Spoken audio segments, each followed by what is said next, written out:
ગુજરાત ભાજપના નવા પ્રદેશ અધ્યક્ષ જગદીશ વિશ્વકર્માની વરણી ડીસામાં આનંદોત્સવ।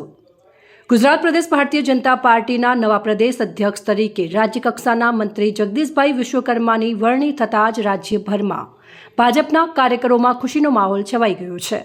જ્યારે આજે સવારે પ્રદેશ પ્રમુખના નિવાસ સ્થાને ભાજપના કાર્યકર્તાઓ સવારથી જ પહોંચી ગયા હતા અને શુભેચ્છાઓ પાઠવી રહ્યા હતા, ત્યારે ખુશીની લહેર બનાસકાંઠાના ડીસા સુધી પહોંચી છે, જ્યાં સ્થાનિક ભાજપ સંગઠન દ્વારા ભવ્ય આનંદોત્સવ મનાવવામાં આવ્યો હતો। ડીસા ભાજપના પૂર્વ ધારાસભ્ય અને બનાસકાંઠા ક્રિકેટ બોર્ડના પ્રમુખ શશિકાંત પંડ્યાની આગેવાની હેઠળ મોટી સંખ્યામાં કાર્યકરો એકઠા થયા હતા। ખુશી વ્યક્ત કરવા માટે કાર્યકરોએ શહેરના હાઈવે રોડ ઉપર અમરનાથ કોમ્પ્લેક્સના ચોકમાં ધૂમધડાકાભેર ફટાકડા ફોડ્યા હતા। આ પ્રસંગે કાર્યકરોએ એકબીજાને મીઠાઈ ખવડાવી મોં મીઠું કરાવ્યું હતું। આજ રોજ આપણા ભારતના વડાપ્રધાન માનનીય વડાપ્રધાન મોદી સાહેબ તેમજ આપણા ગૃહમંત્રી અમિતભાઈ શાહ સાહેબ જે બંને ઉત્તર ગુજરાતના પનોતા પુત્ર છે, એમને આપણા બનાસકાંઠાના પનોતા પુત્ર એવા જગદીશભાઈ પંચાલને પ્રદેશ ભાજપના પ્રમુખ તરીકે જે નિયુક્ત કર્યા છે એ બદલ એમનો આપણે આખા ડીસા તાલુકા વતી બનાસકાંઠા જિલ્લા વતી આભાર માનીએ છીએ અને આપણે ગર્વની લાગણી અનુભવે છે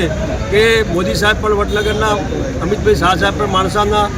હાલે જગદીશભાઈ પણ આપણા બનાસકાંઠા જિલ્લાના પનોતા પુત્ર છે અને આપણે ડીસાવાસીઓએ તો એક નવીન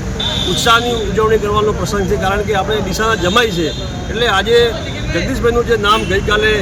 પ્રદેશ પ્રમુખ તરીકે પાર્ટીના નીતિ નિયમો મુજબ જાહેર થયું અને આજે નોમિનેટ પાર્ટીના નીતિ નિયમો મુજબ બધે ચાર્જ દીધો છે, તો ડીસાના તમામ આગેવાનોએ, ભાજપના તમામ સક્રિય કાર્યકરો, જુનિયર કાર્યકરો અને સનિષ્ઠ આગેવાનોએ આજે ભાજપના અહીં સ્થળ ઉપર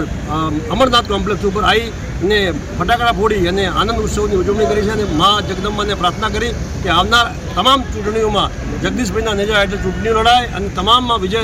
હાંસલ થાય એવી અપેક્ષા સાથે ભારત માતા કી જય, વસ્તુ ભારત માતા કી જય। અહેવાલ અમૃત માળી, સંબંધ ભારત ન્યૂઝ, ડીસા।